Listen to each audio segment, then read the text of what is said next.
Welcome, everyone. We're going to get started in just a second. I see folks are still logging in or getting let into the Zoom. Thank you for being here.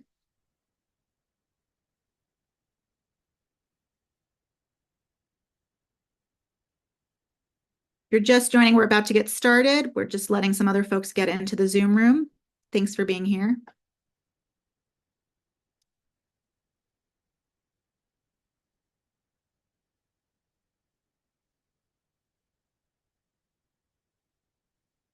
Okay, as folks are still joining, but we'll go ahead and get started. Welcome, everyone, and thank you for joining us for the IIP's monthly webinar. My name is Rachel Marshall. I'm the Executive Director of the Institute for Innovation and Prosecution here at John Jay College. And the IIP provides a national platform to bring together prosecutors, policy experts, and the communities they serve to promote data-driven strategies, cutting-edge scholarship, and innovative thinking. We champion criminal justice reform policies that advance community-centered standards of safety, fairness, and dignity. And we're really excited about today's topic. And I know we've had a lot of people reach out about their enthusiasm about today's topic. So we're eager to get started with a conversation, which is on misdemeanor injustice, rethinking prosecutorial approaches to misdemeanor cases. And as we'll talk about a little bit over the course of our conversation, very often discussion around misdemeanors is left out of the discussion or larger dialogue on criminal justice reform. But misdemeanor cases actually make up 80% of all prosecutions nationally. And the impact of misdemeanors, as we'll get into, on individual lives is really tremendous. And often those impacts are not taken seriously enough by the criminal legal system and sometimes even by prosecutors. So today we're going to dive into all of that and discuss how prosecutors can use their power to rethink their approaches in misdemeanor cases. I'm going to briefly introduce our esteemed panelists. We will drop bios in the chat that are more complete because we want to get started with them, but we encourage you to read more about each of them. And I'm going to start with Professor Alexandra Natapoff, who's the Lee S. Kreindler Professor of Law at Harvard Law School, an award-winning legal scholar, and a recognized expert in criminal justice. She writes about criminal courts, public defense, plea bargaining, wrongful convictions, and race and inequality in the criminal system. Her groundbreaking book, Punishment Without Crime: How Our Massive Misdemeanor System Traps the Innocent and Makes America More Unequal, reveals the powerful influence that misdemeanors exert over the U.S. criminal system. Her book, Snitching, Criminal Informants and the Erosion of American Justice, won the ABA Silver Gavel Award honorable mention for books, and her original work on criminal informants has made her an international expert. Welcome, Professor Natapoff. We're thrilled to have you here with us today. Next, I'm delighted to introduce Mitha Nandagopalan, staff attorney of strategic litigation at the Innocence Project. Mitha joined the Innocence Project Strategic Litigation Department as a staff attorney in February 2023 to work on the Neighborhood Project, focusing on the community impact of racialized police surveillance, emerging surveillance technology, and mass misdemeanor arrests. Before joining the Innocence Project, Mitha was an assistant public defender at the law offices of the Public Defender of New Mexico in Albuquerque, where they practiced for several years in the misdemeanor division and helped train new attorneys. Welcome, Mitha. We're excited to have you. And finally, I'm delighted to introduce Eli Savit, the prosecuting attorney of Washtenaw County in Michigan, who has dedicated his career to the pursuit of public service. His career began as a public school teacher, and he later served as a civil rights and public interest attorney. He served as the City of Detroit Senior Legal Counsel, where he led criminal justice reform work for Michigan's largest city. Throughout his career in public service, he's witnessed firsthand the cascading consequences of a broken criminal justice system. He ran for Washtenaw County prosecutor to ensure equitable justice for all Washtenaw County residents. In addition to serving as Washtenaw County's prosecuting attorney, Eli is a faculty member at the University of Michigan Law School. Welcome, prosecuting attorney Savit. We're excited to have you. So I want to dive into this conversation because, as I mentioned, there's been a lot of excitement about this conversation because so often we don't really talk enough about misdemeanors and the impact that they have in the criminal legal system. So I want to start with you, Professor Natapoff, to ground us in this conversation. Tell us, sort of set the stage for us. Like, what are the biggest problems as you see them in the misdemeanor system? And what are the biggest harms that the current approach has really caused for individuals in the system? Well, thank you, Rachel. I'm really thrilled to be part of this webinar with these other folks who have thought so deeply about why our misdemeanor system is so important. It's such an important topic. So thank you for putting this together and including me. Rather than call them problems, I think that when we understand the profound significance of our misdemeanor system, then the challenges become crystal clear. This is the net. As you mentioned, 80% of American criminal dockets are misdemeanors.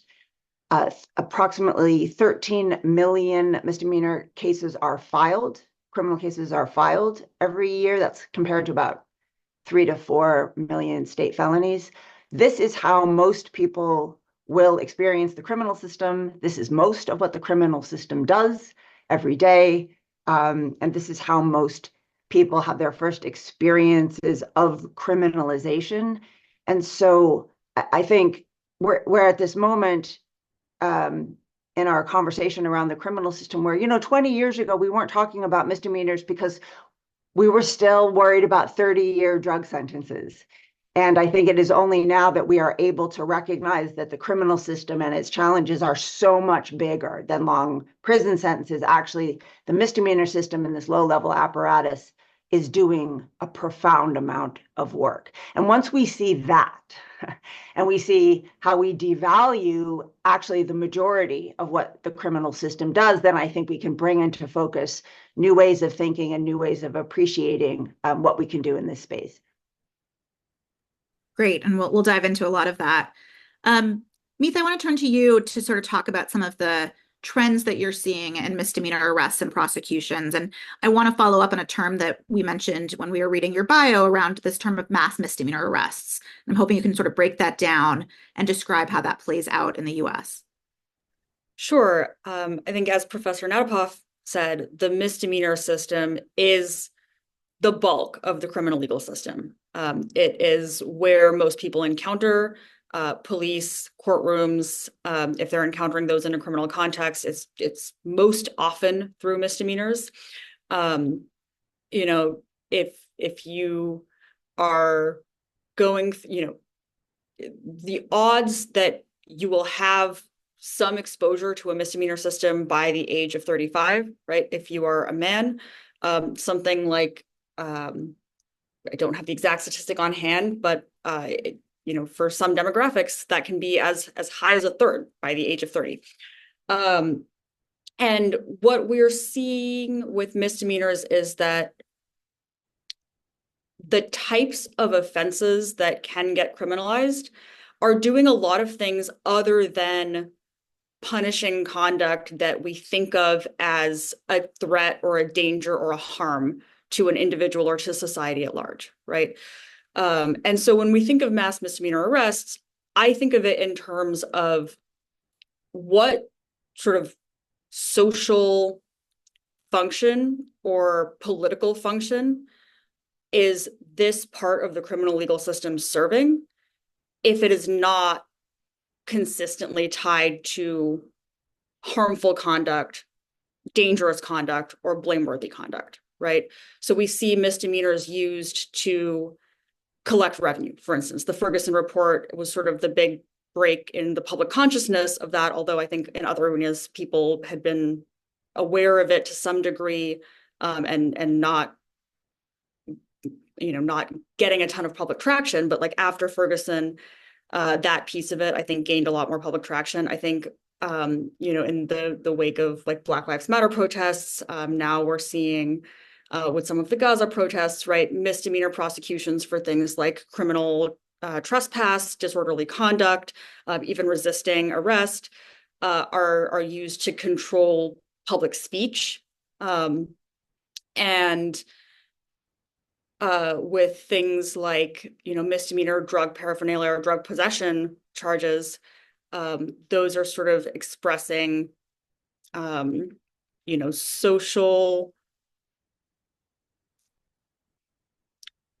judgments of what kind of conduct, and sometimes not even what kind of conduct, but what kind of people we think we ought to be policing, right? So misdemeanors are used not just for the things like, robbery, homicide, like felony convictions, for conduct that we can say produces tangible, concrete, grave harm, right?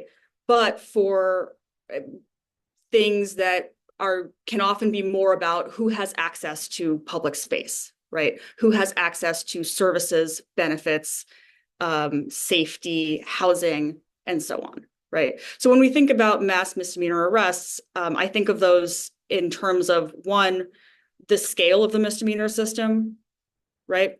And then two, what job is it doing, or does it think it's doing in society? And is that a job that we need or want to be done?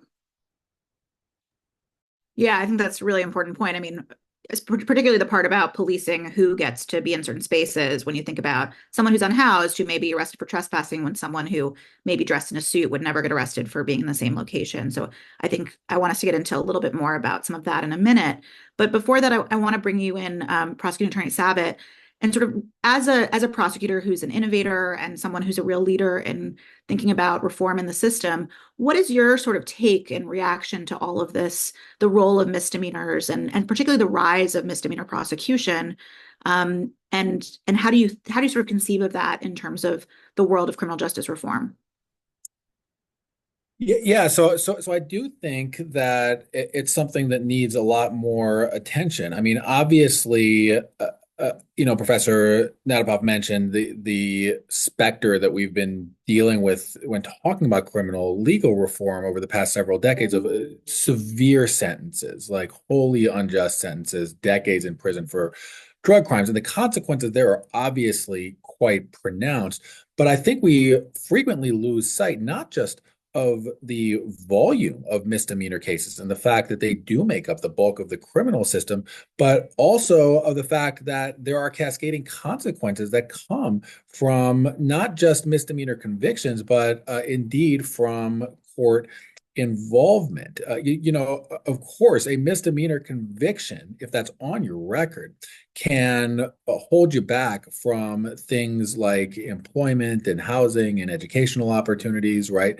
But also the mere fact that you're involved in the court process can set you back as well. Many housing providers, for example, are going to consider whether you have a pending case, whether it's misdemeanor or felony, when determining whether to rent you an apartment. There's also just a disruption of people's lives that come from being, hauled into court and having to go through the process. So, of course, these consequences are not nearly as severe as decades in prison, but they have real impacts on people's lives. And the fact that so much of the criminal legal system is comprised of misdemeanor prosecutions means that these disruptions are actually quite common. They're far from the exceptional case. So I do think it's something that needs a lot more attention paid to it. And I'll just, say that my own philosophy is that if we're going to be charging anything, whether it's a misdemeanor or a felony, we should have a pretty good idea of why we're doing it, of what we hope to accomplish by it. And if we can't really answer that question, what are we doing here, quite frankly? So, I do want to say, and I'll presumably talk a little bit more about this later, that I do think that when we're talking about misdemeanors, it can really run the gamut between stuff that I do think needs to be prosecuted. For example, in Michigan, domestic violence, a first and second offense are misdemeanors. And I think that's something that imposes significant public safety consequences, certainly public safety considerations as it pertains to the domestic violence victim. But it also can encompass such things as, having your license suspended unknowingly because you didn't pay a traffic ticket, and trapping people in the system because of what are functionally crimes of poverty. So I don't think that misdemeanors can, sort of be analyzed with a broad brush, precisely because of how common they are and how many different types of charges are encompassed under the misdemeanor umbrella. But like I said, my perspective on it is, as prosecutors, we should be able to have an answer of what we're doing when we're engaged in misdemeanor prosecutions because of those significant collateral consequences. Thank you. And Professor Natapoff, I want to follow up with you in terms of, do you see distinctions in terms of the kinds of misdemeanors that Prosecuting Attorney Savit just mentioned, that there are some that may be public safety issues, and do you see differences in terms of how those should be handled in the system? And also, sort of what is driving the increase in misdemeanors as you see it, in terms of why are there more prosecutions for misdemeanors? Is that because felonies aren't being charged as as felonies, but are being charged as misdemeanors, or are there other factors that are driving sort of this phenomenon of expanding the misdemeanor system? Thank you. So I'd like to pull a thread that prosecuting attorney Savit began to pull on this question of how prosecutors make a decision to prosecute any case, whether it's a felony or a misdemeanor. And I think it's there that we can see some of the answers to your questions about why so much work is being done by the misdemeanor system, work that, as Mitha pointed out, we may not want the criminal system to be doing at all. So in the felony, let's start talking about the felony decisional process. In the felony system, I think there's a pretty conventional understanding and recognition that prosecutors are deciding when to file felonies. There's a decision about the evidence, about the case, and it's sort of the classic understanding of how our criminal system works, that prosecutors are making this decision and not police.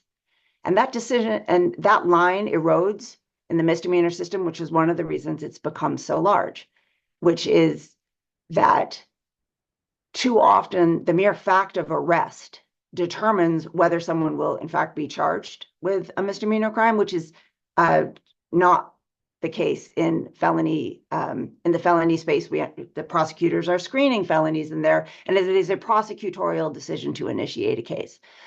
But the hydraulic forces of the misdemeanor process often translate arrests too easily and too directly and too often into criminal charges, which then end up in the pipeline of misdemeanor pleas and the pressure to plead, especially, for example, for people who can't afford bail and are pleading in order to get out. And I just want to emphasize this point because it's such an important moment, and I think we've all seen this conversation around misdemeanor declination and misdemeanor charging, and in our recent elections, the conversations about crime and public order. But misdemeanors, and particularly the misdemeanor charging decision, is really the moment that differentiates prosecution from police. Prosecution is not an extension of policing. It is a vital and unique decisional process that we rely on. And all too often, those misdemeanor arrests convert too easily into criminal charges, either because it's junior prosecutors making the initial charging decision, or more broadly, because we don't systemically take those cases sufficiently seriously. And we do not answer the question that prosecuting attorney Savit just offered, which is really, why are we charging this case? And so again, just to echo what has already been said, it's not just the scope. It's not just that it's so many cases. It's that we make decisions in a less serious, less resource intensive, sloppier way in the misdemeanor system, which permits it to be larger than it needs to be in order to satisfy very real public safety needs.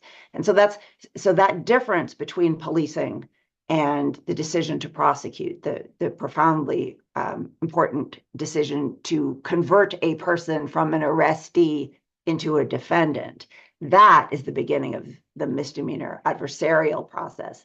And I know we're going to talk later about charging and declination and screening and those things, but we take those things for granted in the felony system. We don't think that police get to decide who is charged with murder, but police get to decide all too often who is charged with an order maintenance offense or a traffic offense, a traffic misdemeanor. So I think we need to rethink that. Yeah, so I want to follow up on that in terms of thinking about charging, and prosecuting attorney Savit, I'll come back to you. How do you advise attorneys in your office to think about charging those cases? You mentioned, of course, that you want to have the why are we prosecuting this, and what as the center of those actions. But so how do you advise line attorneys who are making very fast decisions, as Professor Natapoff talked about, And how do you advise them to think about whether to charge and whether to charge as a misdemeanor or felony in cases where those are both options? Yeah, sure. So there's a couple of things that we do in our office. One is there are whole categories of offenses, predominantly misdemeanor offenses, that I just don't think presumptively should be charged at all. And I mentioned driving with a suspended license if the reason for that suspension is because of unpaid traffic tickets or other costs. To my mind, answering the why question, uh, in the vast majority of circumstances, it just makes absolutely no sense to be charging somebody there because the reason that their license was suspended was because presumably they couldn't pay their traffic tickets, right? And now what we're doing by pushing them into the criminal system is we are going to saddle them with additional court costs and fees, as well as potentially a conviction, which can undermine their ability to gain employment or advance in their careers. They got to take time off work in order to go to court. So again, what are we doing here, right? I do think people should have licenses, and I do think that people shouldn't drive with suspended licenses. But if the reason for that was functionally because you didn't have money, we are digging ourselves into a deeper hole, making it less likely this person is going to be able to drive with a valid license in the future. So it doesn't make sense either from an equitable perspective or from a public safety perspective. So our policy there is, and all of our policies are presumptive, and you can ask for exceptions if there's some weird circumstance. But our policy is, look, if you get one of these, figure out a payment plan, figure out what they can do to get their license back, their license restored, right? And if they do that and they can prove that they did that, we're not charging this case. We've addressed what we hoped to address, and we did it in a way without making things worse. So that's just like a policy. So if you get one of those, you gotta, as an assistant prosecuting attorney, look at the facts. If the license was suspended because of unpaid costs, we're presumptively not charging. We're going to try to address it a different way. Now, if your license was suspended because you kept driving recklessly or were driving drunk repeatedly, that's different. So just want to point that out. So we have policies like that, presumptive declination policies.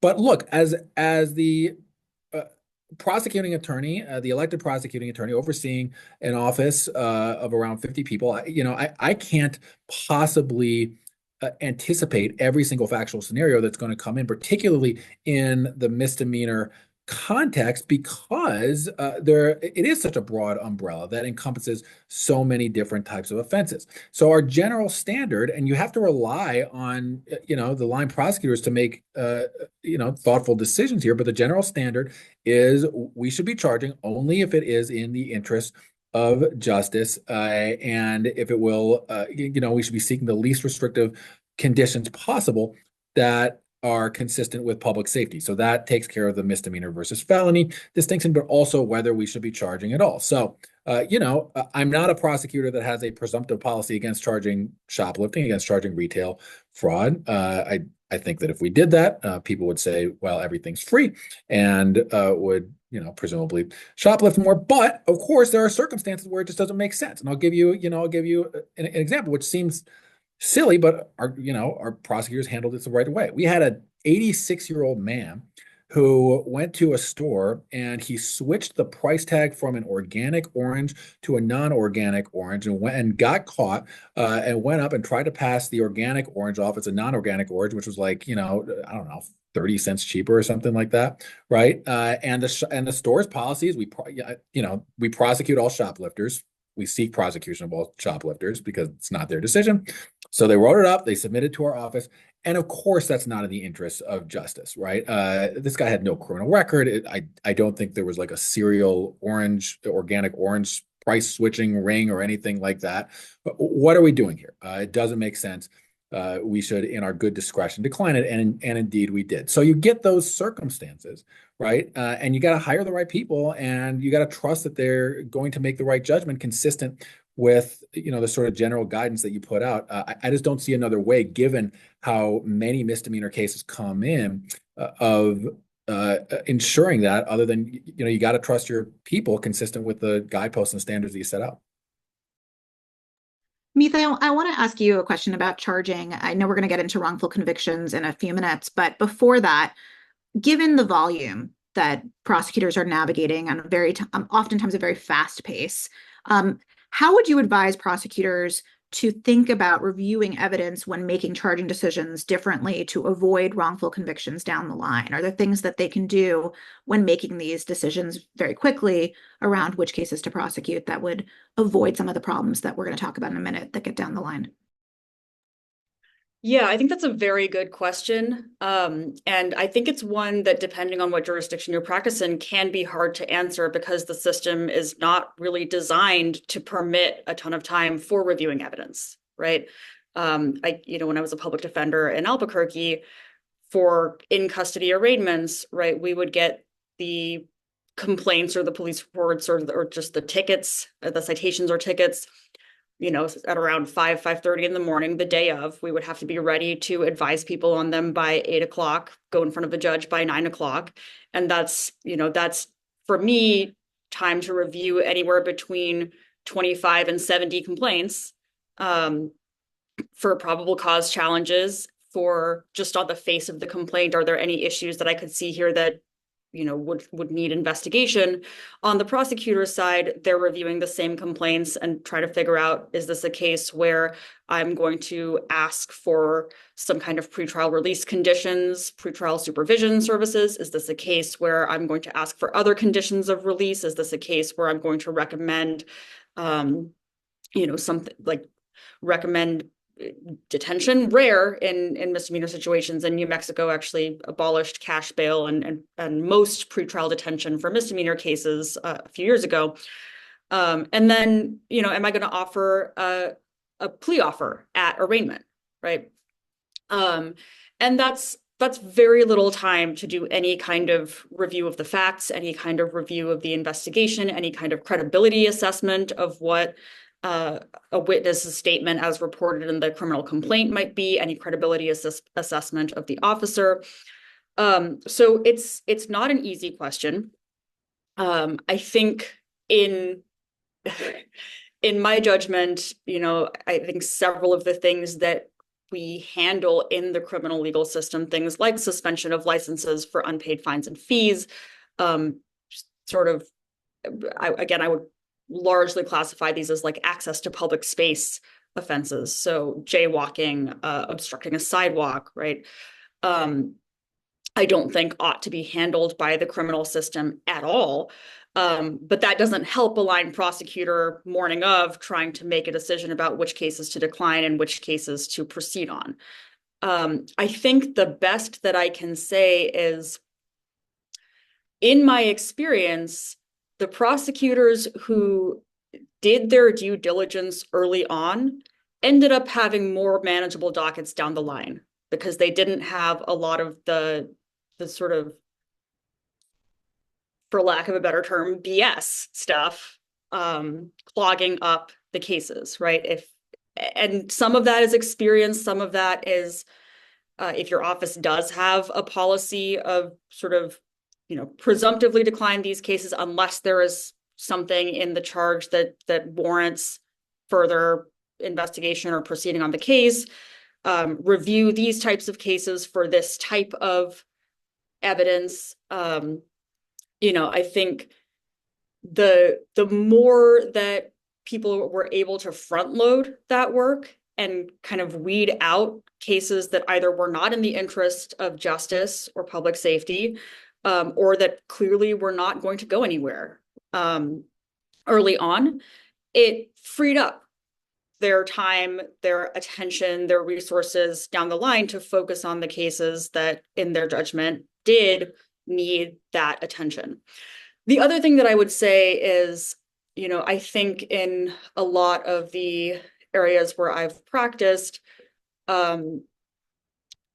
timely discovery disclosure, even in cases that get past the arraignment stage and proceed at least for an initial review, right? Timely discovery disclosure made a huge difference, right? Because even if you as the prosecutor are not, don't have time to do an in-depth investigation of every single case on your docket, at least the defense attorney may have some incentive in their client's interest to do that, right? Like I would try to review all of the discovery in my cases, set up witness interviews, review the body camera video. Again, public defenders are often equally, if not more, strapped for time. So that's a deeply imperfect solution.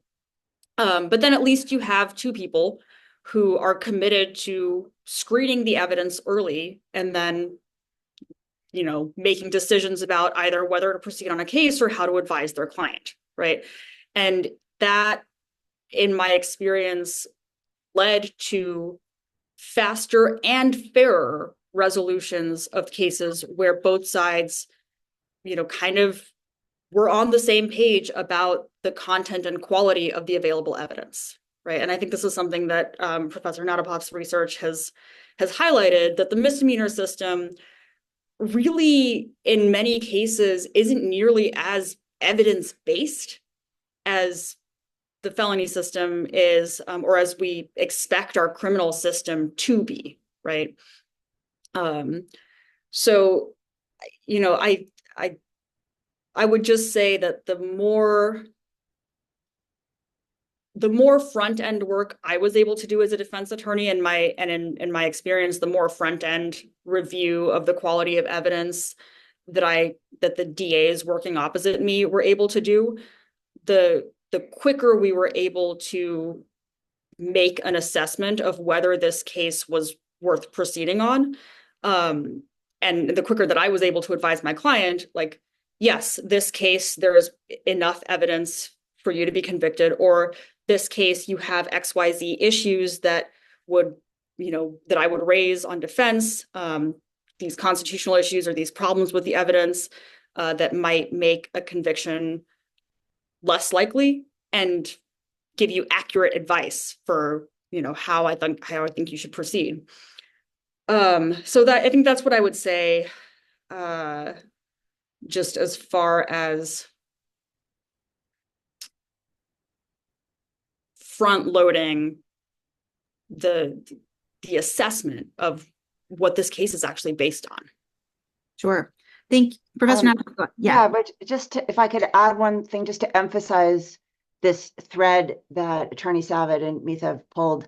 There are offices all over the country with models and experiments in presumptive declination policies, in screening projects, where prosecutors' offices working with police to screen so that the whole system is less overloaded. I'm happy to talk offline with anybody who wants more information about that, or we can talk about it later. But I just want to flag this is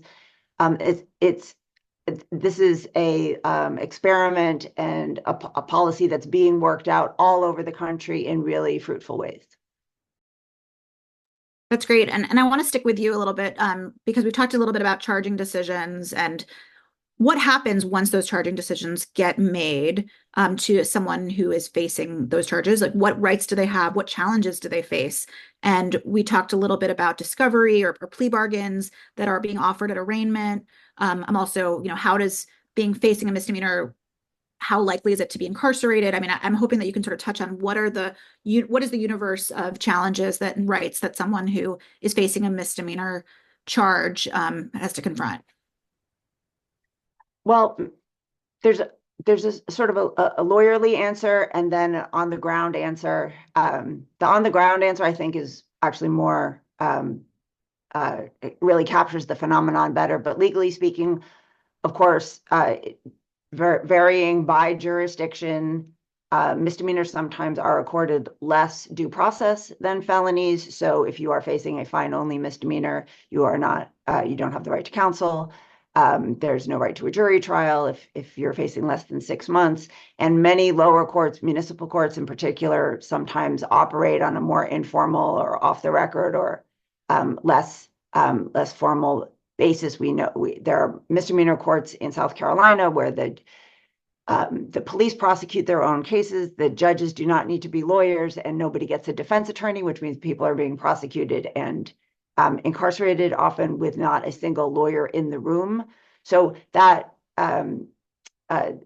tendency towards informality means that our reliance on the adversarial process can be undermined, our reliance to get accurate and equitable outcomes.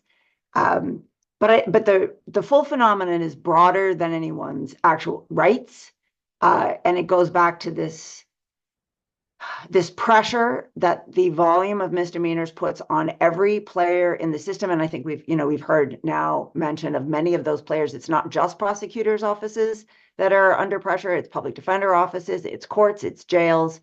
So this volume is eroding the ability of every actor in the criminal system essentially to do their job at the highest standards, because everyone's pressed for time and for resources. And I know I sound like a broken record, but I'm going to come back to this again. And it is permitted, we tolerate it because we don't appreciate how destructive and punitive it is for an individual to encounter the misdemeanor system, to be arrested for a misdemeanor, to be incarcerated, even if they are not eventually prosecuted, briefly, even if it's brief, to be incarcerated, which alone can cause them to lose their housing, their job, their access to benefits, can ruin their credit, all kinds of collateral consequences that attach, even if no one is actually convicted. And then, of course, the conviction that follows people for the rest of their lives, even after expungement. We know that private data aggregators are collecting that data and continually sharing them in the private economic space. It's just, oh, sorry. The AI and just turned on the light in my office. And so to take seriously the criminalization and the punitive impact and the burden on an individual going through the misdemeanor system, all those millions and millions of people, suggests that we need to rethink the attention and the resources that we need to give to junior prosecutors, to junior public defenders, to courts, to who are handling this onslaught. And so screening and default declination policies and time and training are first steps, I think, efforts that have all been mentioned already, first steps in taking on this pressure that we are permitting misdemeanor arrests to put on the entire legal and adversarial process. And sorry, if I could just jump in briefly there as to seconding everything that Professor Natapoff mentioned. But when we think about rights, right, a right, even if we have it on paper, and there are fewer even paper rights in the misdemeanor system compared to the rest of the criminal legal system. But even the paper rights that we have are meaningless without both knowledge of that right on the part of the person who has it, right? So the accused has to know that they have those rights and need to be able to access a remedy when those rights are violated. And routinely in misdemeanor charges and court proceedings, neither of those two conditions hold, right? When I practice in New Mexico, which does allow, similar to South Carolina, allows police officers to be the prosecutor essentially for low-level misdemeanors. So fines and fees offenses, things that city code ordinances that carry less than 90 days.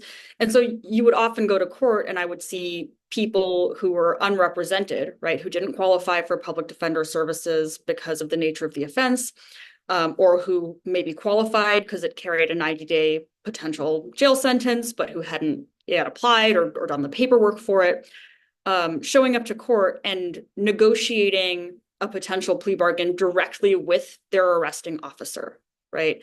And these would be, and often folks would be asking the officer who arrested them, well, what do you think I should do, right?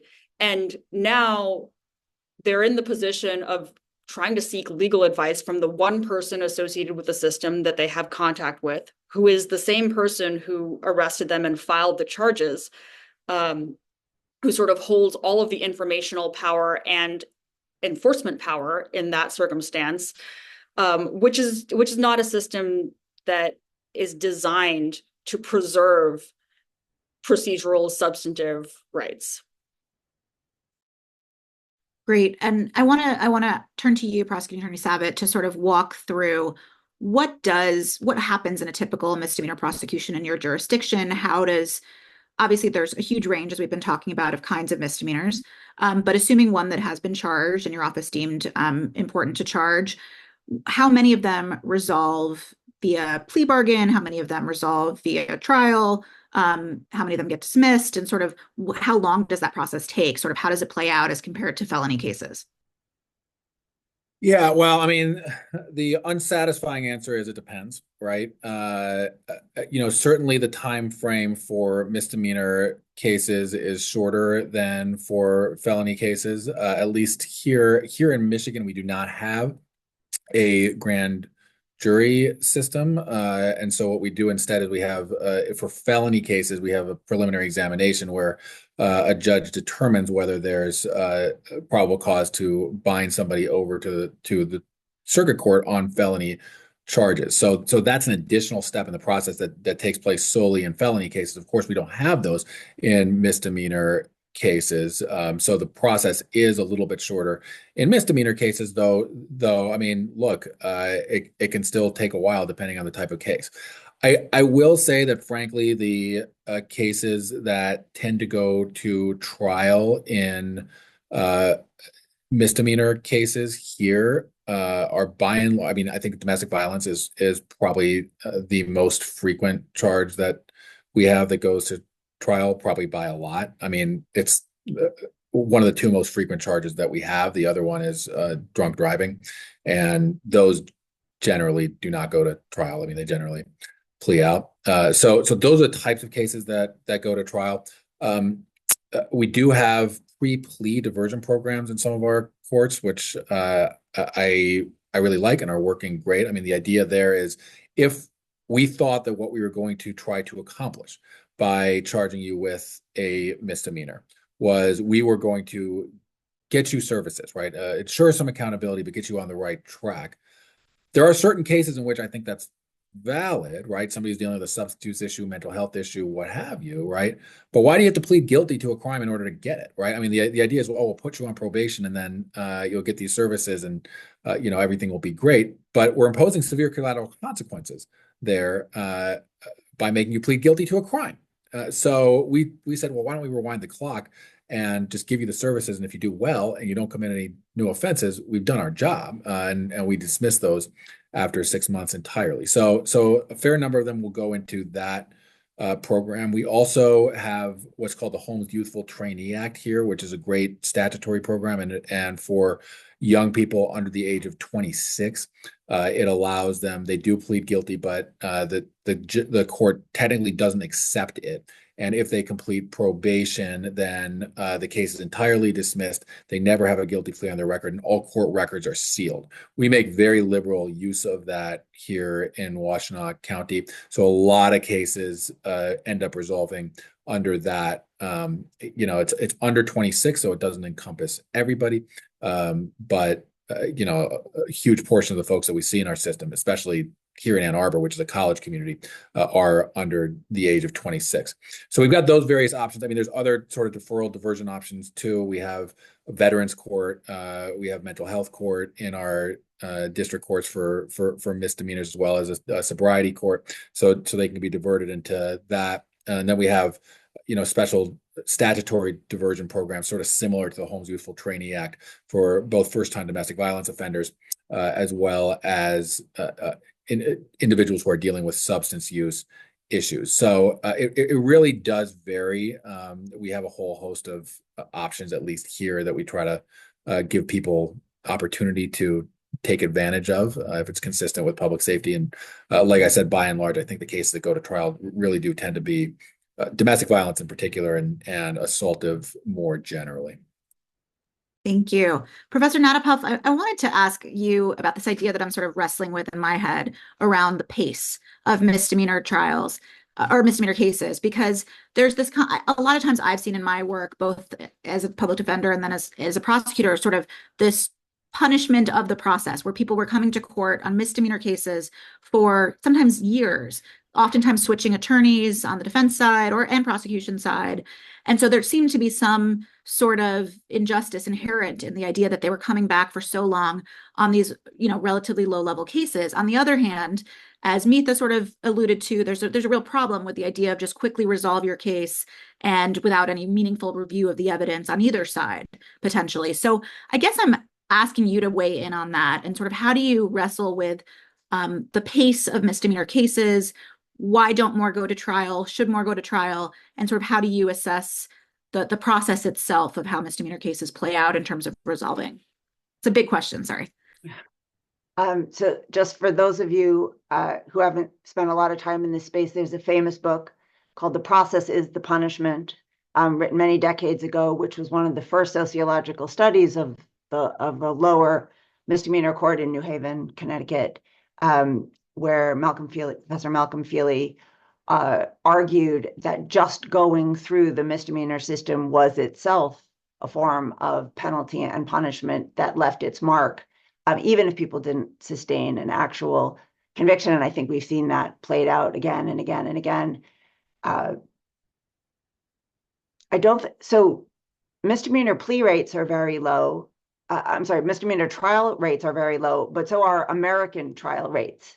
That we are mostly a system of pleas, as the Supreme Court has recognized in Lafler and Frye.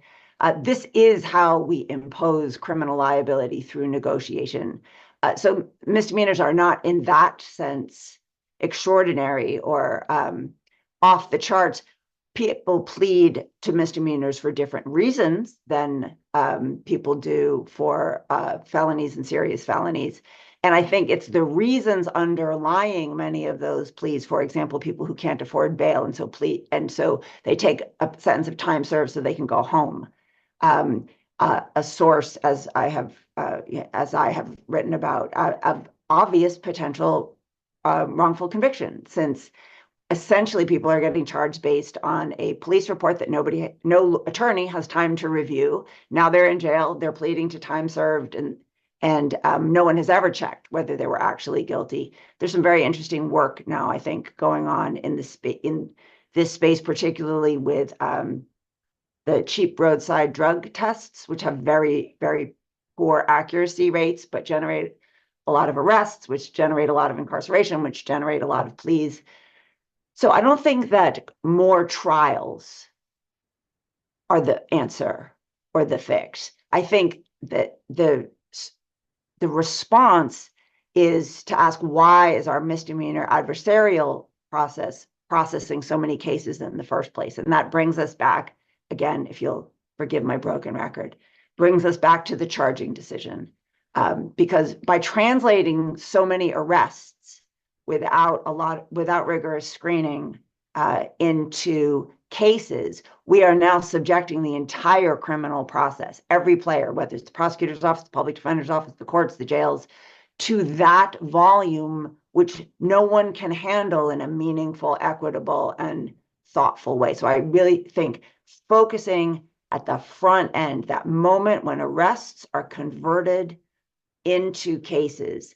And as prosecuting attorney Savit pointed out, the trials in his jurisdiction are largely cases that we might all call more serious, whether it's DUI or domestic violence, which is a way of saying that resources are being spent on the cases that rise to the level of deserving those resources, because there are screenings, there are default policies, there are ways that his office is shrinking the pipeline before it ever gets to the point of having to negotiate a plea or going to trial. And again, many offices are experimenting with this. I didn't make this up, but I do think it deserves that the approach deserves real consideration in prosecutor offices that are trying to think about doing the work they want to do on the merits. Thank you. Mitha, go ahead. Just add to that briefly.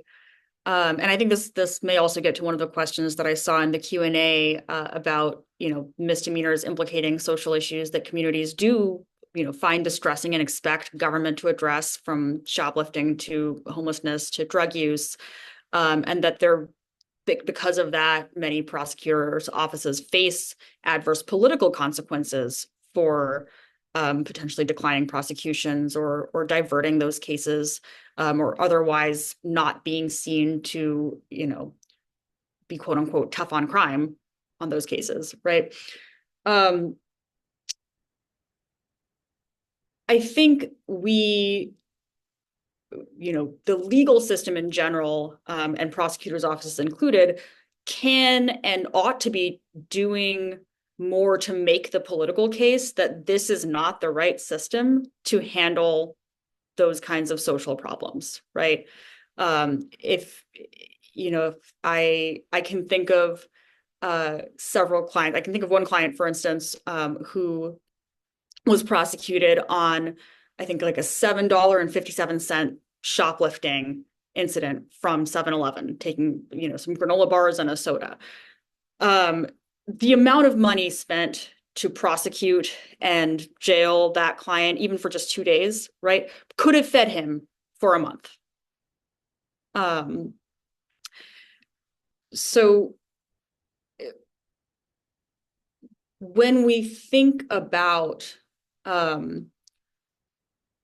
what is the sort of political narrative that we have unwittingly or wittingly bought into, right, in handling all of these kinds of issues through the criminal legal system rather than through social services or other building up of resources, right?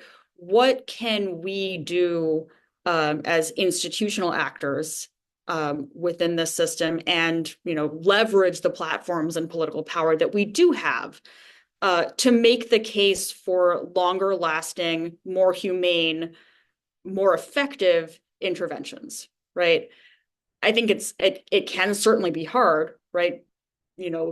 Investing more money in building more housing stock, building more affordable housing stock, changing the zoning laws, right? That's not necessarily going to pay off in a single election cycle for the mayors or the legislators pursuing them in the same way that saying, I'm going to reauthorize mass sweeps of homeless encampments and jail all those people may. But I think if we truly want to see change, then we have a responsibility to forcefully make that political case. Yeah, we're going to get to all the questions in the chat at the end, but since we're talking about this question, it's a really good one, and I want to bring you into it, Prosecuting Attorney Savit. And I'll just read the full question, which was that many misdemeanors implicate social issues that many communities find deeply distressing and expect government to address, such as shoplifting, drug use, homelessness. While it is undoubtedly in the interest of justice to decline or divert many of those cases, we've seen voter backlash against prosecutors because of failures to deal with quality of life or so-called disorder crimes. So I'm wondering your thoughts on how to address that, but also your thoughts on when to divert cases, like the kinds that are mentioned, when to decline to file them all together. Sort of how do you wrestle with some of those issues about what should be in the criminal system or not? Yeah, and there's no one size fits all answer. What I will say is, for what it's worth, our presumptive declination policies, and we've got a number of them. Virtually none of them involve victim crimes, right? So, shoplifting, we don't have a presumptive declination policy on that because, like I said, I don't think that's appropriate. That doesn't mean in individual cases we're always going to prosecute every single thing, but I do think that we need to, at least the way I've looked at it, draw a line and say, okay, if there's a victim, the people do expect that the prosecutor's office in the legal system, if a crime has been committed, is going to at least take their wishes seriously. So the one exception with that is actually with our juvenile system. If kids get into fights in school, I think the school can handle that. But beyond that, I do know there's been a lot of backlash against these public order crimes, but frankly, a lot of this stuff really isn't a crime to begin with, right? And people are asking for a criminal response to something like homelessness. And my response there is, okay, what crime has actually been committed? And, obviously we saw in Grant's past the ability to criminalize, but you also need an organic criminal law. And at least here in Michigan, homelessness, public camping, or whatever you want to call it, is not actually a state level crime. So there's nothing for us to do there, even if I wanted to do it. So I think a lot of this pressure is frankly misguided, and to be honest, prosecutors that do decline or divert or deflect certain types of cases are easy scapegoats because, frankly, we don't want to deal with the real underlying issue. And in a lot of cases, it's not even like we could do anything anyway. So I realize that doesn't precisely answer the question in terms of like how do you deal with these sort of public order crimes. I mean, the short answer is that we deal with them largely on a case-by-case basis. We have some presumptive around drugs. We have some presumptive declination charges for cannabis, which is legal in Michigan anyway now, but you can still have too much, right? Entheogenic plants like psychedelics, as well as buprenorphine and methadone, which are medicines that people use to not use fentanyl. And I don't understand why we would be prosecuting somebody when we know that an overdose is a likely alternative. And I can explain all those from a public order perspective, right? I mean, with methadone, with buprenorphine, it's not as though the choice is use buprenorphine without a prescription or be entirely sober. It's that, or you're facing somebody on the street that may have a fatal overdose, and that's bad. I think we should all want to prevent overdose. It's a human tragedy. But also, if you're only concerned with public order, boy, fentanyl use, somebody dying on the street, right, having EMS having to respond to that is a lot more concerning for the businesses in downtown or whatever than having somebody unlawfully possess a strip of Suboxone. So, those are our presumptive policies. That's sort of where I've drawn the line. Some of the stuff we can't prosecute anyway because it's not actually a crime. It's just a societal issue. And then with other stuff, we'll deal with it on a case-by-case basis. We have, trespassing charges involving homeless people, and look, sometimes they'll be doing something that really does disturb public order, and I think we do have to charge that. And sometimes they're just cold, right? And I understand they can't be in the building, they got kicked out, and they got trespassed. But I'm not trespassing somebody for trying to find someplace warm in the dead of winter in the state of Michigan, and that's just something that I think you have to deal with on a case-by-case basis. Yeah, I think that's really true. Professor Natapoff, I want to ask you something we haven't really touched on directly, but is such a critical part of this conversation, which is how does the misdemeanor system impact racial disparities and class disparities within the legal system more broadly? And more importantly, what do you think that can be done about that? I think we've been implicitly talking about that this whole time. We've just heard many examples of the way that the misdemeanor system criminalizes poverty, whether it's criminalizing driving on a suspended because you can't pay your tickets, or criminalizing the fact that you are cold and have no place to go. And that's a well-known and old feature of the misdemeanor system, that it punishes people for being poor and then also makes them poorer in ways that makes them less able to earn a living or lead more productive lives. And then the misdemeanor system, I sometimes describe it as the first step in the racialization of crime in this country, because it is the first moment that we over-police certain communities, that we over-police people of color in particular, but not only Black men. It is the moment when the criminal system first reaches out and identifies people, often on the most flimsy basis or no legal basis at all, as criminal. And our racial disparities begin there. It's one of the reasons that prosecutorial screening of arrests is so important, because as we now know, and we know in the most profound and tragic ways, that that American police over-police people of color, sometimes violently. But to permit those disparities and that bias, to permit it to pass unchecked into the courthouse, unchecked into criminal cases, means that our adversarial process, our legal process, will continue to reflect the biases and challenges that we have in policing. And that moment of charging is the moment when we ask prosecutors to stop that from happening. And so, and all of these are obviously interconnected issues. The overburdening of prosecutor and defense, public defender offices and courts, which means that they are not well resourced to screen and stop the bleed of the criminalization of poverty and race that occurs through policing and arrests into the system. But then also the fact, as prosecuting attorney Savit mentioned, that many legislatures do criminalize such a broad range of crimes that only poor people commit, that everybody who is poor is committing a misdemeanor. That the overcriminalization ensures that that is legally the case.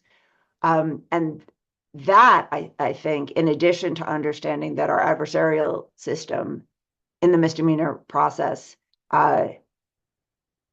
needs to be better invested in, we can also ask our legislatures to roll back that process to not automatically create a basis for the criminalization of poverty in criminal codes, so that those arrests are no longer so straightforward to make, so that we can focus on the merits of, as Attorney Savit said, what are we really doing here? And that's another space of intervention that I think legislatures can be asked. Do you really want us spending millions of dollars locking people up for stealing $7.50 worth of granola bars, as Mitha's client did? Is that really how you want the public fisc to be run? You're enabling that by expanding the misdemeanor criminal code in ways that that criminalize poverty and that permit the racial profiling of communities and individuals.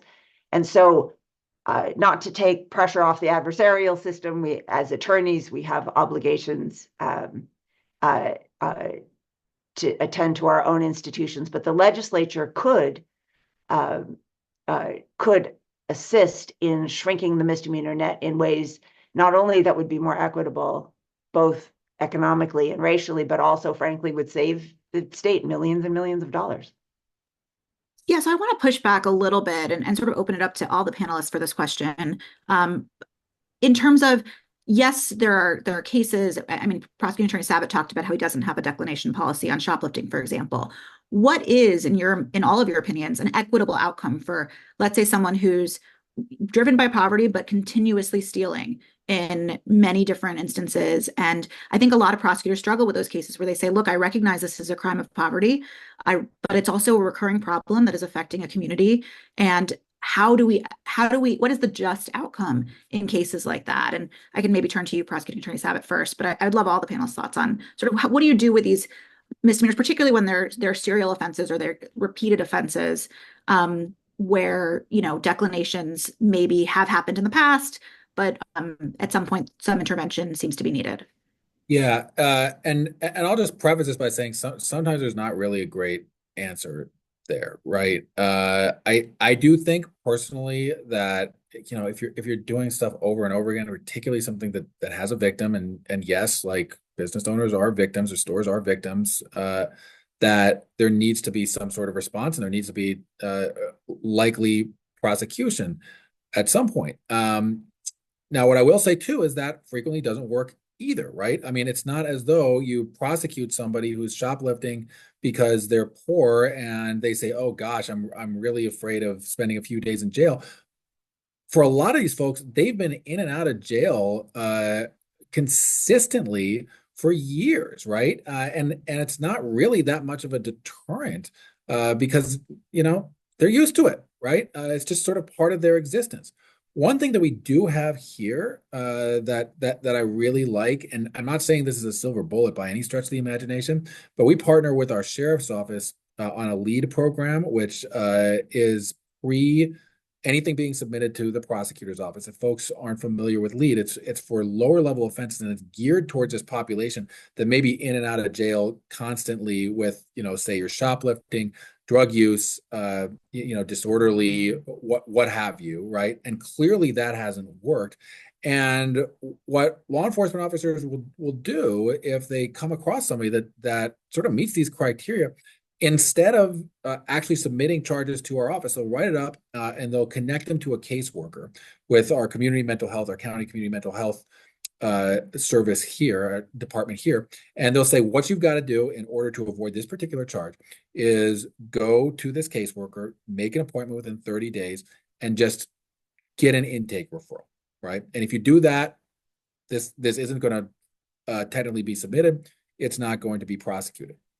And success in those cases often looks like somebody that has had law enforcement contacts consistently, every week or 2 times a week over the course of several years, and may have spent over 1,000 days in jail per our data, going 6 months without law enforcement contact, right? It doesn't mean that everything is all good, right? That we've addressed every single underlying issue that there is, but we've had some success stories like that. And I do think that, look, saying we don't think it's an appropriate use of resources to charge a $7 shoplifting is well and good. But I also think that you can't just throw up your hands and say, well, we're going to do nothing, because there are real underlying issues here. And that's a program which I really like, because it provides that access to resources which maybe somebody needed all along, in a way that doesn't involve the justice system. And again, for a lot of these populations, we've tried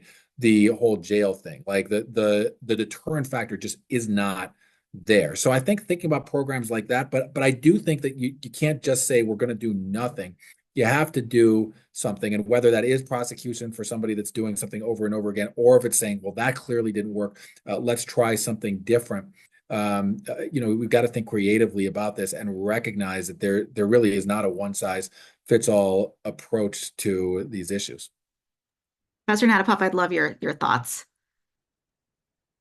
So the reason there's not really a good answer is because the criminal system is a terrible response to poverty and substance use, but it is the response that we have.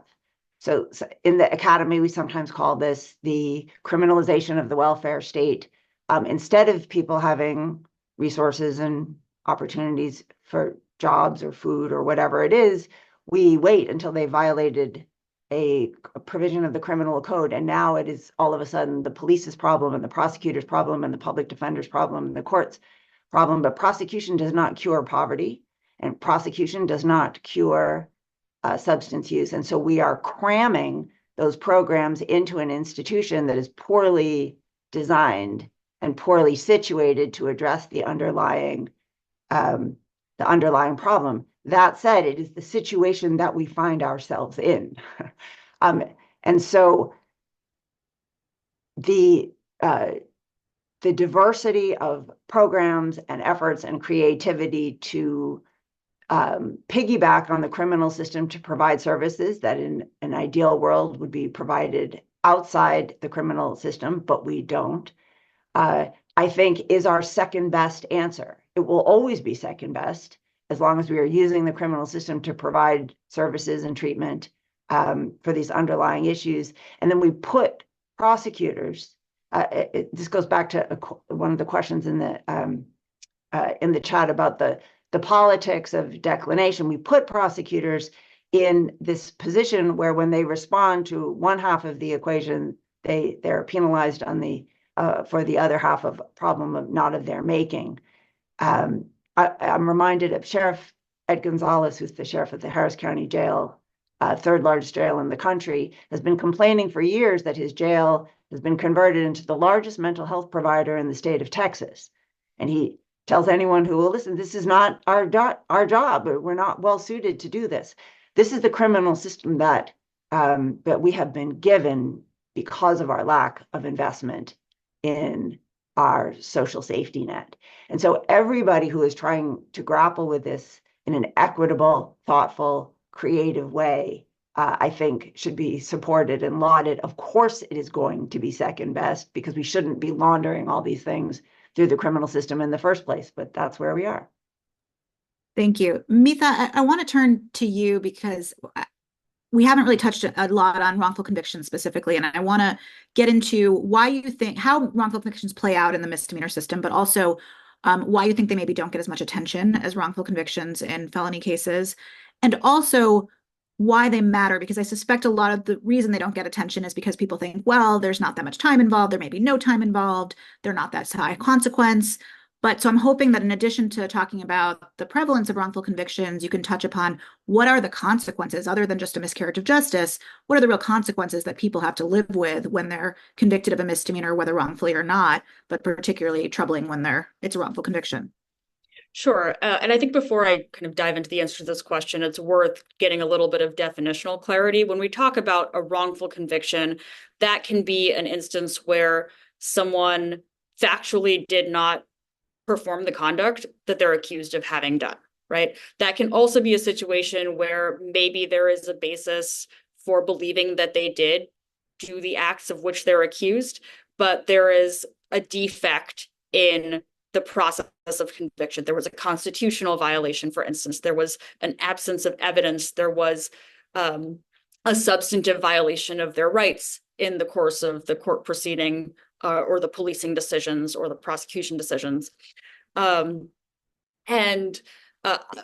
kind of think about both of those when I think about misdemeanor wrongful convictions, but potentially in slightly different ways. So one, we just don't have good data on how often wrongful convictions happen in misdemeanor cases, because they're hard to find and track. And so we just don't know how often it's happening, but I would guess, and we have some evidence that they're probably a lot more frequent than we ought to be comfortable with, just because the structure of how misdemeanors are charged, prosecuted, sentenced, punished, build in factors that we know increase the risk of wrongful conviction. Things like high pressure to accept a plea bargain early in the case.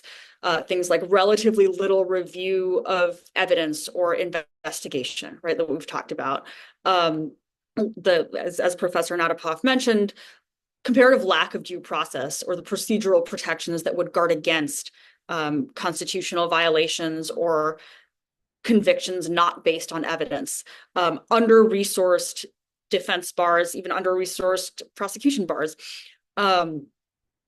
What we do know is that exoneration literature documents relatively few misdemeanor exonerations, right? The National Registry of Exonerations, I think in 2015, reported that at the time of the roughly 1,700 exonerations it had documented in its database at the time, less than 2% of those, just 28, were for misdemeanors. Of those, half all came out of one review, like one sort of comprehensive review of drug convictions out of Harris County, Texas, based on unreliable field drug kits that, when subsequently tested by a lab, were found not to have drugs in them, right? But, Harris County is really just, at the time was the one jurisdiction that was willing to do drug testing post-conviction, so post-plea in the vast majority of cases of samples that the field test had tested positive for, and then turned out was responding to a substance other than a controlled substance, right? So structurally, we know that the risk is probably quite high. Anecdotally, I can say that the number of clients that I've had who either professed innocence and yet nevertheless took a plea, or who had issues in their case that potentially could have resulted in a successful constitutional challenge, or that could have resulted in an acquittal had they gone to trial, ended up taking pleas just solely, even if they weren't being held in jail pre-trial, right? Just the fact of having to repeatedly come to court and take time off work to adjudicate the case robustly was too high a cost for them to be able to take that on, rather than say, okay, I will accept a plea, pay the fines, not have to take the time off work, not have to figure out transportation, not have to figure out childcare, and then just try to move on, right? So I think those factors contribute to probably far higher than any of us would guess rates of wrongful convictions through especially misdemeanor pleas. And I think, like you said, that they don't tend to get as much attention because there's a false perception that misdemeanors aren't serious and don't result in drastic consequences for people who are convicted of them or even charged with them. But those consequences can, in fact, be severe, even for cases that don't result in a conviction. When I used to practice in landlord-tenant law and housing defense, largely for tenants with subsidized housing, HUD regulations permit lease terminations or voucher terminations for felony convictions. They say very little about misdemeanor convictions. But if you look at most public housing leases or model leases for holders of Section 8 vouchers, the model lease will permit termination of the lease for any criminal violation on the premises, not just by the leaseholder, but by any member of their household or any guest of their member of their household, right? So if you're a mom with a Section 8 voucher and you're at work, but one of your kids brings home a friend and the friend gets in a fight with, another kid on the property of the apartment complex, you could lose your voucher for that. If you are, found with drugs, even in a context where it doesn't implicate a safety threat to other residents of the apartment complex, right, which is kind of the standard at the HUD regulation level, under the lease terms, you could lose your housing for that. And that doesn't require proof beyond a reasonable doubt the way that we expect criminal convictions to, even though in practice in misdemeanor land, the convictions themselves don't require that standard of proof. But in the housing context or in the benefits, qualification context, evidence sufficient to reasonably conclude that the person, committed criminal activity that violated their lease or permitted criminal activity from a guest that violated their lease, that's enough to lose your housing or your job or your benefits, or sometimes even your parental rights. So I think it is a much larger problem than we think. And because it is prohibitively difficult to get a remedy for it, to try to appeal or seek post-conviction relief on a misdemeanor conviction, particularly if you're not incarcerated still, right? The legal avenues for getting a remedy are few and far between. And the ones that do exist are costly, effort-intensive, and time-consuming. And I think the consequences and import of a misdemeanor conviction or even just a misdemeanor arrest are underappreciated. Yeah, and on that note, before we turn to Q&A, I just wanted to talk a little bit about the harms on communities, or the impact on communities, I should say, of the misdemeanor system. And I can open it up maybe as the last word for each of you before we turn to Q&A, and sort of how do you see the impact of the misdemeanor system playing out in communities, and how can some of that trust be rebuilt? And I can start with you, Professor Natapoff, because I see you nodding. Thanks. Let me count the ways. I'll just talk about two. One is the misdemeanor system, as we've been discussing for the past hours, a wealth stripping mechanism. It strips people of their actual wealth, but also their ability to work, drive, educate themselves, thrive. So when we concentrate misdemeanor enforcement in communities of color, in low-income communities, we are effectively stripping those communities of their human and social resources through the criminal system. And then the second, I just want to go back to Rachel, a point that you made earlier, but it really is worth, or that you referred to earlier, but it's really worth emphasizing the violence in misdemeanor enforcement. So Eric Garner was arrested for a misdemeanor before he was killed by police. Michael Brown in Ferguson was arrested for a misdemeanor before he was killed by police. George Floyd was arrested by Derek Chauvin before he was murdered by police. Philando Castile was stopped for a traffic misdemeanor before he was killed by police. And the list, that this is how we visit police violence disproportionately on Black men in particular, but also on the communities who fear police violence. And so that destructive breach of the public trust through the misdemeanor system, because we tolerate that kind of policing and violence for the most minor of conduct, I think is one of the great moral failings of the misdemeanor system. And it is one of the harms that we inflict on disadvantaged communities and communities of color in ways that I'm not sure we could measure. Thank you. I'll turn to you, Mitha, and then Prosecuting Attorney Savit, I'll give you the last word. Yeah, I think I would agree, and I would say that the ways that we concentrate misdemeanor enforcement deprive entire neighborhoods and entire communities sometimes of that fundamental presumption of innocence, right? When we think about like stop and frisk or trespass enforcement in New York City in the 90s and the aughts, people getting arrested allegedly for trespassing when they were visiting a friend at an apartment complex and actually had authorization to be there. What it does is presume guilt by virtue of existing in a certain space. And obviously, to what Prosecuting Attorney Savit was saying, like that's not every case, but that is a much larger chunk of our misdemeanor system than I personally, and I think that we all should be okay with. And in that regard, I think those pieces, those aspects of our misdemeanor system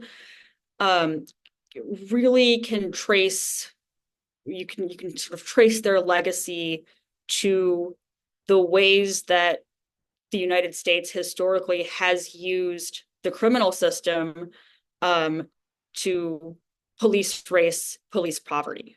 When we think about vagrancy laws, right? When we think about again, like those again similarly go back to like who has a right to be in a public space, and or loitering laws, right? Some of which are still enforced, even ones that have been held to be unconstitutionally vague, right?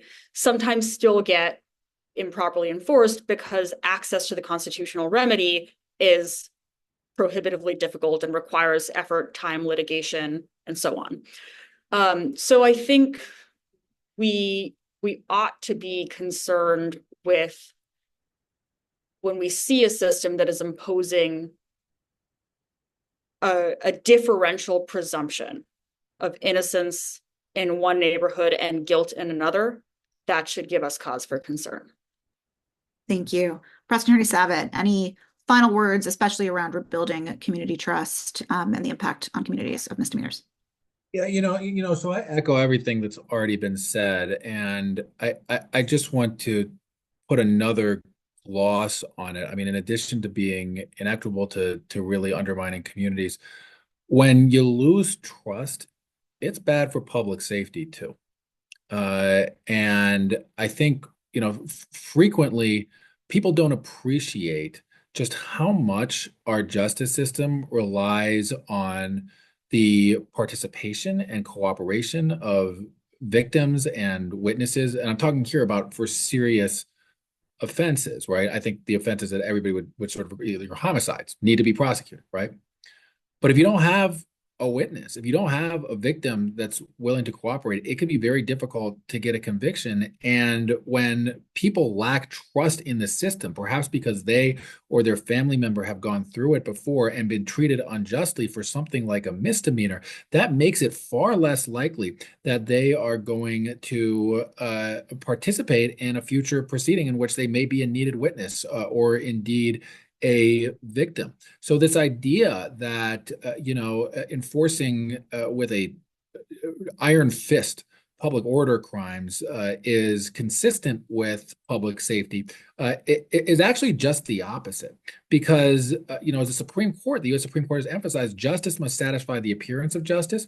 And when people go through this system and they feel they have been treated unjustly, they want nothing to do with that system in the future, including when their participation is necessary to solve and to prosecute really serious offenses. At the end of the day, courts, prosecutors, and police gain our legitimacy from trust in the system and rely on community trust in order to do our jobs. And when people are treated unfairly, are treated unjustly, or know friends or family members that experience the same, they are less likely to help us. We are less likely to solve and ultimately to prosecute the really serious offenses. Thanks so much. And we have some amazing questions in the chat. And I'm sorry we went long in our conversation, so I'll try to get through as many of these as possible. I'm going to take them in random order. But first question, are there any data-driven examples of jurisdictions successfully reducing reliance on misdemeanor cases without increasing crime rates? I know that there are. Professor Natapoff, I will turn to you. I'll just mention one example.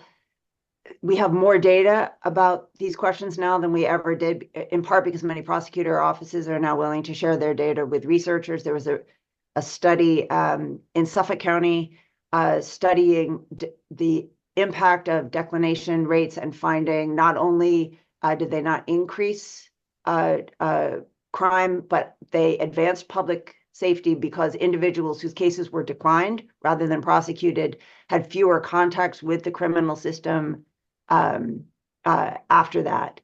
And so the idea is that putting someone through the criminal system is itself, as we say, criminogenic.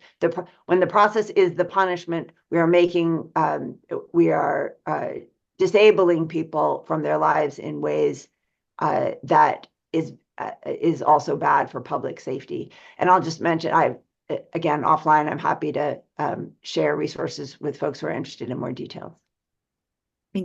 Thank you so much. The next question I'm going to sort of simplify, but are there current innovative and or promising models around addressing mental health issues, either outside the criminal legal system or from within? Similar conversation that we were having before around criminalization of homelessness and dealing with some of the quality of life offenses. I can open this one up to anyone. I think I would just jump in. There are actually quite a few innovations going on around the country with civilian community responders to mental health crises, like particularly in cases where, if there isn't a weapon involved, right? If it's just someone who is having a mental breakdown, a mental health issue, and is in crisis, right? Sometimes, community responders can help de-escalate and can be, when well resourced, better trained to de-escalate and have more trust than sending police. That may not be every case, right? But right now we are asking police to be social workers in addition to law enforcement and not training them for that. And we're asking jails to be mental health treatment providers without resourcing them for that. And so, I think there is some promise to community responses when those initiatives are adequately resourced, adequately staffed, adequately trained, and have sort of the institutional backing that they need to succeed. Thanks. The next question is, for jurisdictions that are experimenting with greater screening before charging, how do they reconcile that an individual may be in custody during that extended review or screening process? Is it possible to do a thorough enough review before the individual has to be arraigned? I mean, I can just speak from experience here. I mean, the way that we do it, and by the way, in Washtenaw County in Michigan, we review everything, so there's no direct sort of police file. So ranging from the misdemeanors with the lowest penalties all the way up to your most serious capital offenses.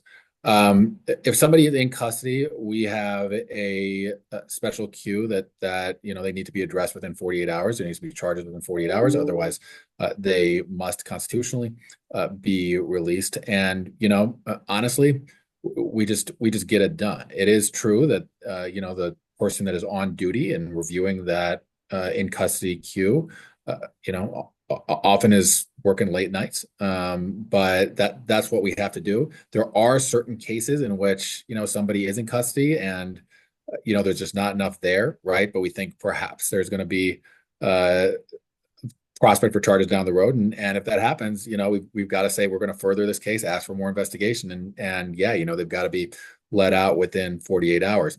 I will say, for what it's worth, at least here, and I can't speak to the experience for other jurisdictions, the in custodies tend to be significantly more serious. It's pretty rare that somebody is in on an in custody facing pending charges for a misdemeanor, and certainly not a minor misdemeanor. We just don't get many of those because law enforcement does not make custodial arrests on those. So those do tend to be more serious offenses. I'll just add, Texas A&M did a study of programs. I think it was Harris County and El Paso County that had rigorous screening programs where prosecutors work directly with police. South Carolina, several jurisdictions have been experimenting with screening. So there are a number of jurisdictions that are thinking about this issue in a way such that screening does not, so that screening actually precludes incarceration. Great. And I think this next question you can probably take, Professor Natapoff, but what do you think could be done about the widespread lack of representation for defendants in misdemeanor courts? Well, that's a different book.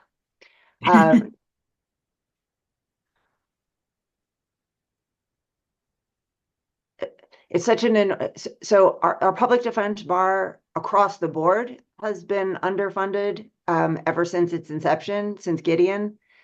The United States spends about $11 per capita on public defense, so we obviously underinvest in it across the board. It shows up, however, in the misdemeanor system in particularly egregious way where courts just blatantly ignore the constitutional right to counsel and simply don't provide counsel, not just substandard counsel, but no counsel at all, even where it is required. There's litigation all over the country challenging that state of affairs. And so it's deeply embedded in our underfunding of public defense generally, our disregard for the importance of misdemeanors more specifically, and the fact that courts have not been held accountable for enforcing the right to counsel in misdemeanor courts. There's pending litigation in Kern County, California, in Georgia, in South Carolina. This is an issue that has been deeply embedded in the criminal system ever since we started arguing about properly funding the right to counsel. I'm sorry, that's not a very cheerful answer. A lot of this isn't cheerful, unfortunately. How should prosecutors implement misdemeanor declination policies, especially when the criticism is the declination is, quote unquote, legalizing a particular crime? Prosecutor Savit, I don't know if you want to take that one. Sure. Well, I think you have to be careful about how you explain it. And we've got all of ours that are publicly available on our website. We, our policies have all been hashed out in coordination with working groups, including law enforcement. And at the end of the day, I think that prosecutors have to be willing to stand by what they say and explain the reasons behind it. I mentioned not charging Suboxone, that's a big deal policy that we actually decline relatively frequently, but we've got very little pushback about it because people say, okay, yeah, that makes sense. I'd rather have somebody using a medication off script than going back to fentanyl. So I think you have to be careful about the types of cases that you issue declination policies around. Again, my sort of line in the sand is I don't think it's appropriate for any victim offenses. And when you're doing it, I think you got to be clear why you're doing it and how that's ultimately going to lead to better results than charging it. And if you can't really explain that to the community, I mean, maybe think twice about why you're doing it to begin with. So that's how I've approached it. Great. And this is the last question we're going to take. And I'm sorry for those of you whose questions we didn't get to. We ran over on time because there's so much to discuss. But this question asks, in Ramsey County, Minnesota, the prosecutor and law enforcement created a program to decrease non-public safety traffic stops, whereby they don't conduct a stop for equipment violations like a broken taillight, but they do take the license plate and then send a letter to the person the car is registered to letting them know their taillight is broken and providing them with vouchers to help them get those fixed. As an aside, the IAP did a whole webinar on this issue, particularly in Ramsey County, with Ramsey County Attorney John Choi, so I encourage you to check that out. But the question is, what do the panelists think of this approach?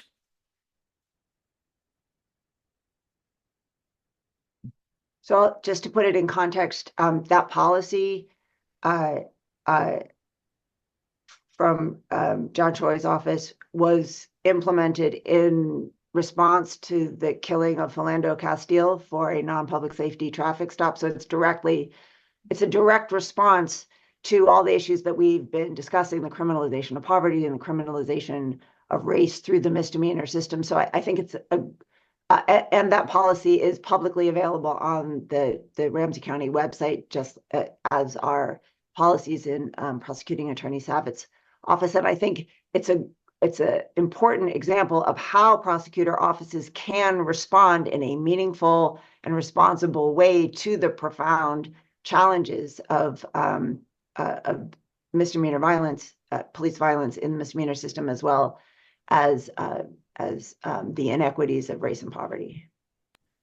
I also think it makes a lot of sense. For what it's worth, several of our local jurisdictions have implemented similar policies around not pulling people over for non-traffic related or non-safety related traffic stops, which can include things like, something dangling from the windshield, one tail light out, cracked windshield that doesn't obstruct view, everything like that. And I think that makes sense. Of course, it prevents, potentially police violence and encounters with police that can end up poorly. But the other thing is, I think you can easily explain that to people, because I think explaining is key, just by reference to their own experience, right?